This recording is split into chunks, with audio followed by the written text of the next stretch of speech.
Okay, I'm going back to my share screen, and here was another teaching idea. And the other teaching idea is brain gym. Now, you've just gone out and had some exercise, I hope.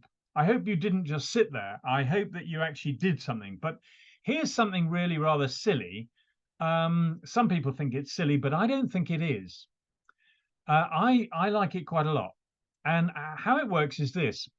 It is, I will leave this one. I will show you what it is very quickly. Oh, it's not picking up.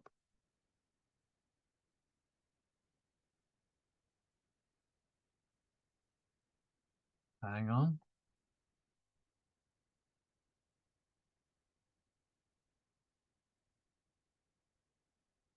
Oh, no, hang on.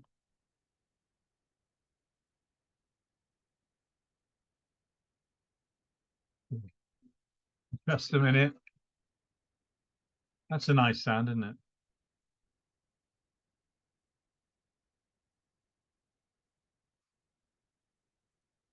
This sounds as you can probably hear a silly noise in the background. It is something quite annoying, which I can't stop at the moment. Aha, stopped. Okay.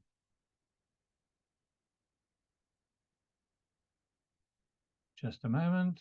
I'll be back in just a moment. Okay. I'll tell you how it goes. Brain Gym. When you get the presentation in, there is a hyperlink. You press it. It gives you the idea. Brain Gym goes like this. Instead of you just sitting there and getting bored, I do two things with my students. One is gym. So sometimes when they are a little bit short of oxygen, I get them to get up and move around. So I get them to walk around the classroom. I say, number one, your right hand on the floor. Number two, both hands on the floor. Number three, you jump up. We walk around. I say, one, they have to touch the floor. Two, with both hands. Three, they jump up. And I do this just for 2-3 minutes. And when they sit down, they have got some more oxygen in themselves. And you will notice them start to yawn. And when people are yawning, it's because they have suddenly replenished their blood, which is because when you just sit, it becomes deoxygenated. And so you need to get some more oxygen in, and they start to yawn, which is a sign that they are doing that. But the other thing I do is this brain gym. So that's just gym. And it's very important. In an hour or 2 hour lesson, you need to wake your students up sometimes. This is brain gym. Try it. You will like it. If you came to my last teacher's session, you will know this one already. Okay, so you hold the end of your nose with one hand. Try it, really. I won't watch you. Okay, you can just have a go. So you hold, and with the other hand, you go between here, in here, and you hold your ear here. Okay, and now you swap over. Okay, yeah. Oh, okay. So come on, Kasumu. Come on, let's have a go. Kisumu, you need to have a go. Otherwise, you can't teach your students. And this is actually useful. So again, so we're holding the end of our nose very accurately, and the other one comes through and grabs the other ear. Okay. And now we swap over accurately. You're not allowed to just go, yeah. Not like this. It must be accurate. Okay. And you get the students to do it. And look, I can do it really fast now because I have been practicing, but I bet you can't. Have a go. Go on, have a go. Go on, have a go. Or, yeah, not bad. Some of you are quite good. Some of you are bleh. Okay. It's okay. It's all right being rubbish at it. But you practice it before you get to your classes to do it. The reason for doing it is that our brain is about the size of a grapefruit, but it is in two halves. And the connection between the two halves is quite small.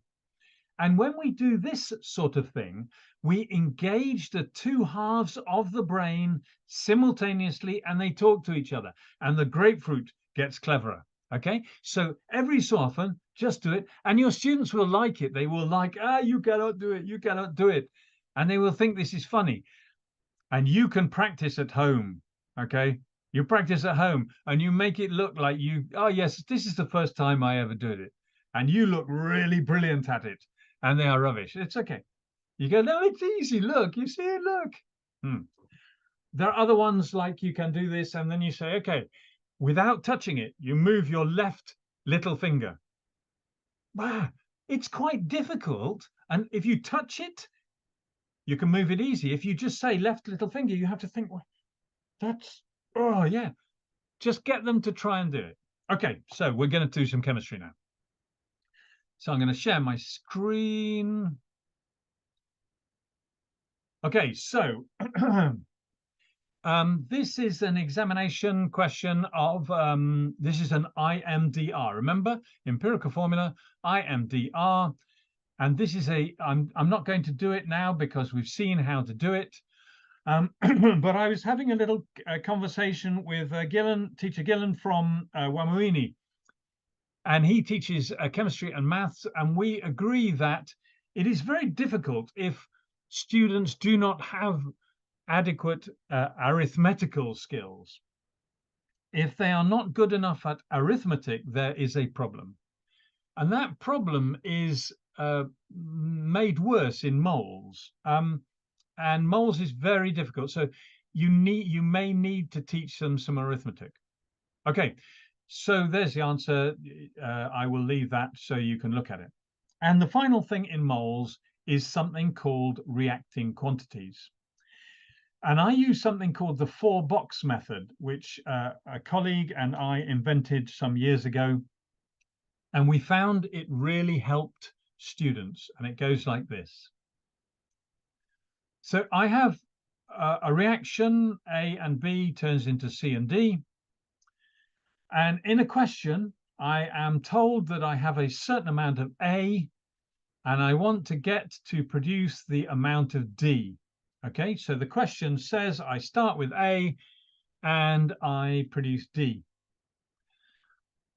I physically draw some boxes. So I draw a small box underneath A, then a big box underneath A, then a small box underneath D, and then a big box underneath D. Into the first small box, I put whatever the question tells me about A. So let's say it says, oh, I have 5 grams of A, or I have 25 cubic centimeters of 0.2 mole per cubic decimeter, whatever. I put it in here. In a big box, the 2 big boxes are for working things out. So these are using the triangles. So I turn the quantity of A into moles of A, and then the moles, I use the ratio of A to D to produce the moles of D, and in the last box, I work out the quantity of D. To start with, all you need to do is to start thinking about the 4 boxes, is drawing the 4 boxes, small box, big box, small box, big box. Arrows, small box to big box, up here with the ratio halfway, and then moles down here, down to the big box down here. In each of the big boxes, we sometimes draw a little triangle just to remind ourselves that is what we're going to do.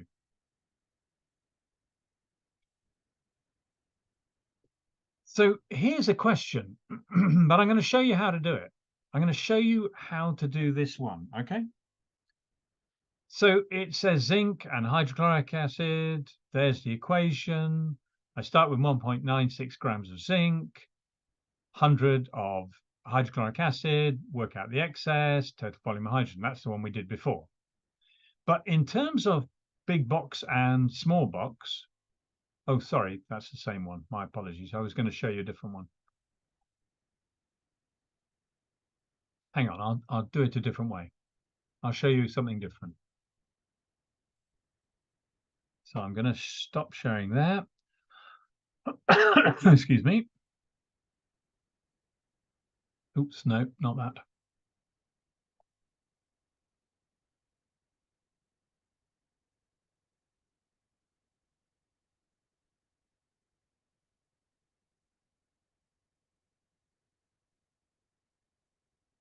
Okay.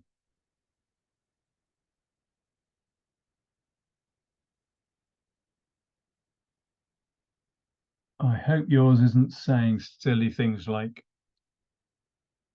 try new tools and so on.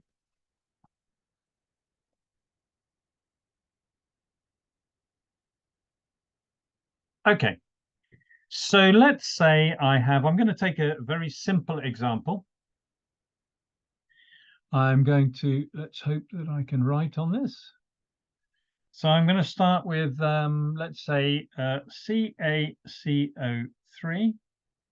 Oh, hello, what's happening there? Something very strange is happening. Hang on. I'll just try and rub that out. My screen is not showing anything at all, but yours is. Why is this not working? Oh, no. Oh, dear, this is not working. My apologies. Hang on.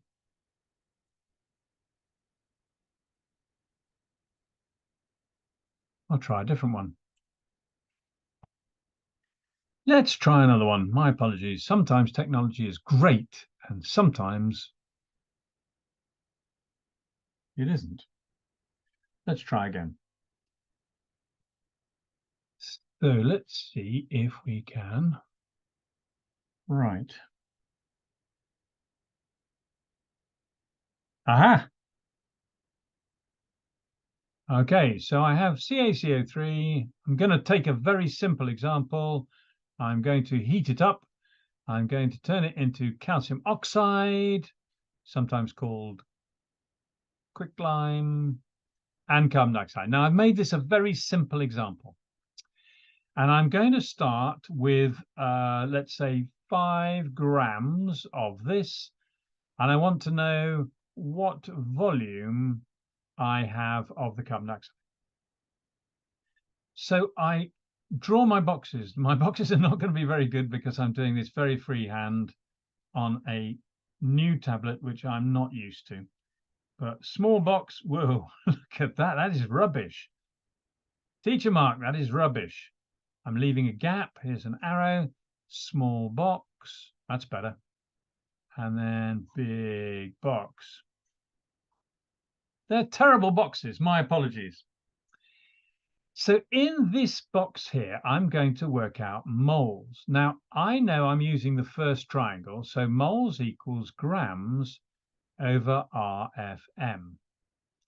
Now, if I work it out for calcium carbonate, I mentioned earlier it is one of my favorite chemicals because it has an RFM or RMM of 100. So it's 5 over 100, which equals 0.05. Wow, good arithmetic. So now what I do is in this area here, I put the ratio of the calcium carbonate to the carbon dioxide.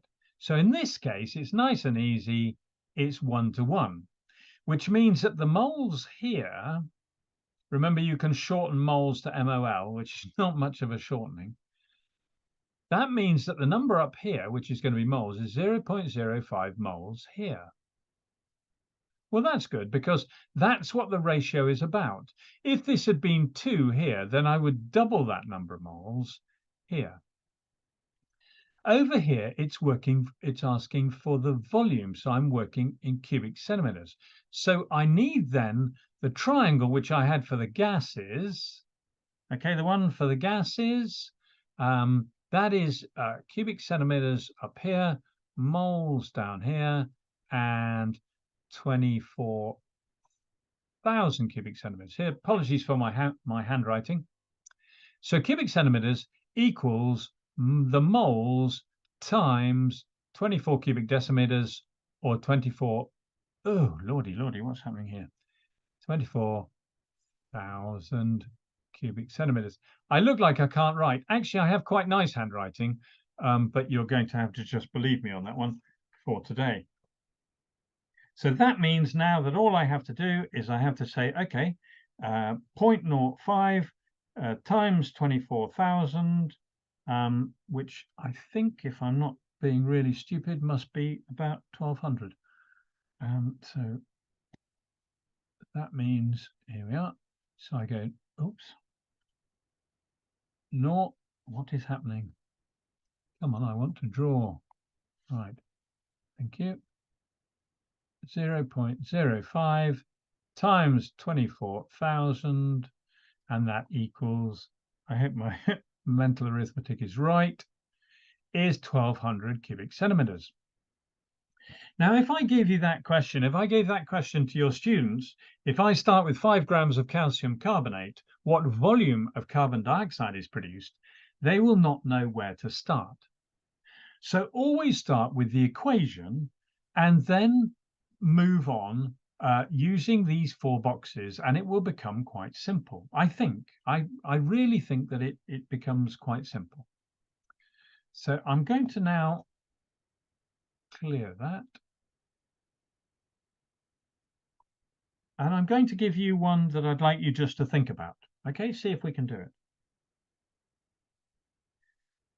So now I'm going to start with my calcium carbonate, but I'm going to take calcium carbonate. Oh, hello. Good heavens, something weird has happened here. Oh, something very peculiar.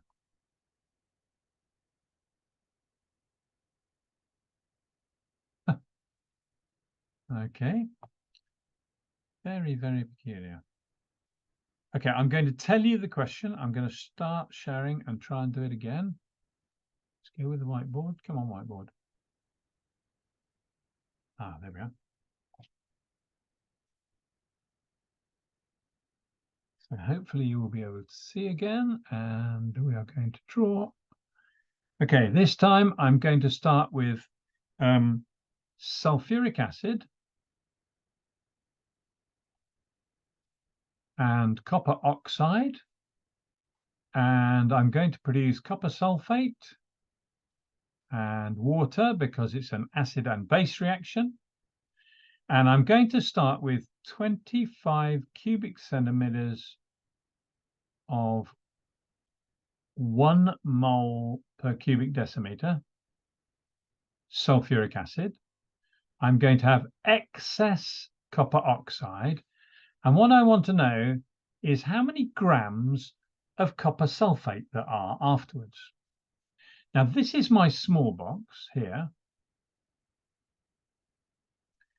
Then I have my big box. And in my big box, I'm going to work out moles. Okay, so I know this is moles. And I know that the triangle I'm going to use is the solution one.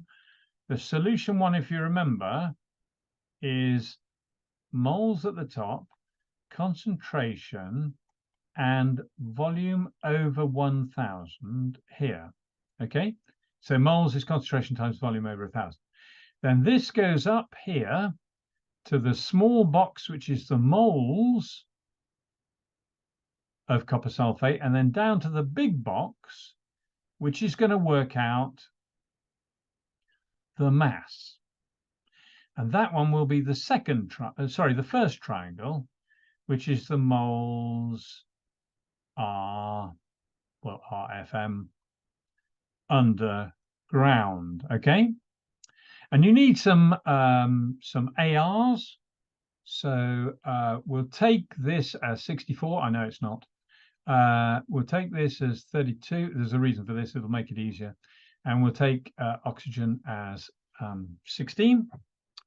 So just have a go. See if you can see how you would do this. See if you can start to work on that one.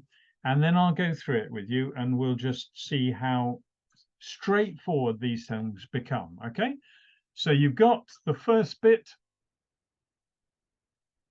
here, and we work out the moles of sulfuric acid. Then we use the ratio of sulfuric acid to copper sulfate, work out the moles here, and in this bottom triangle, we're working out the grams of copper sulfate. Okay.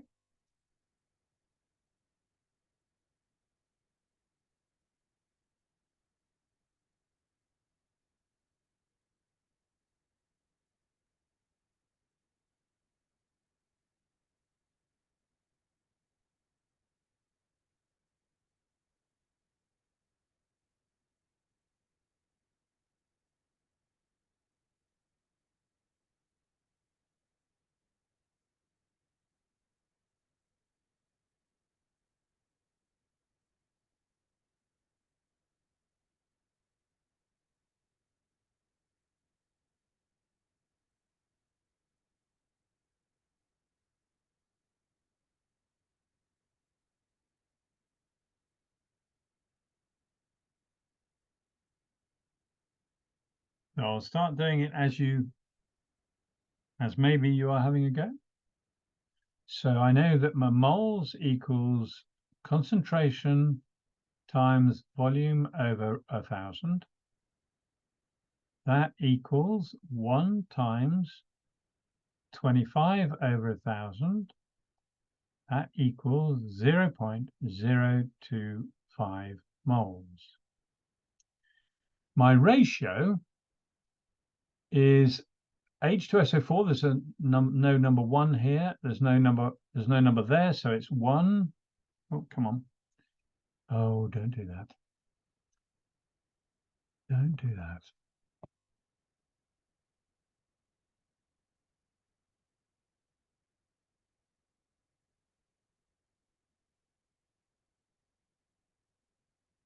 Ooh, blimey, what is happening there? Sorry.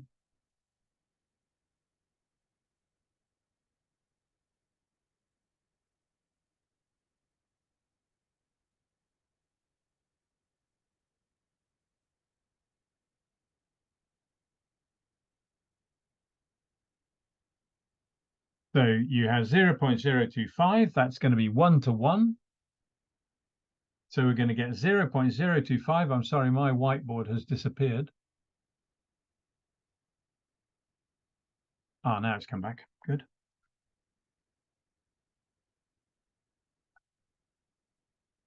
Only it's now not allowing me to draw in it, which is very peculiar. So in this box here, I have 0.025. And then down here, I will have 0.025 because I want the grams. So it's moles times RFM. So 0.025 times the RFM or RMM of copper sulfate, which will be 64 and 32 and 64 again, 4/16s, which is 160. And if I'm not very much mistaken, 0.025 times 160 will be 4.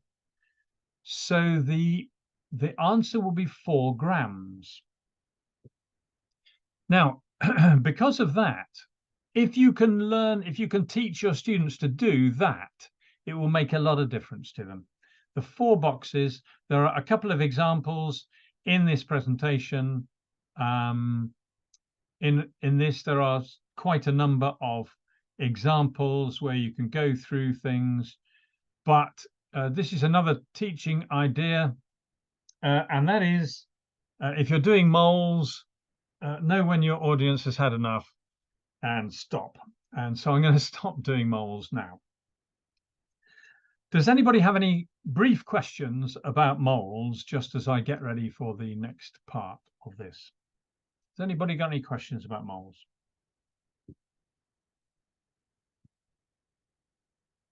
If you have any longer questions, hang on to them until after lunch because we'll be doing them at lunch. That's pretty easy. We can definitely do that. But now, if not, I'm going to do something different.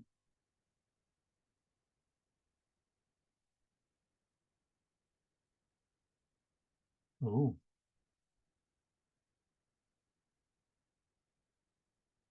something strange happening here. I can't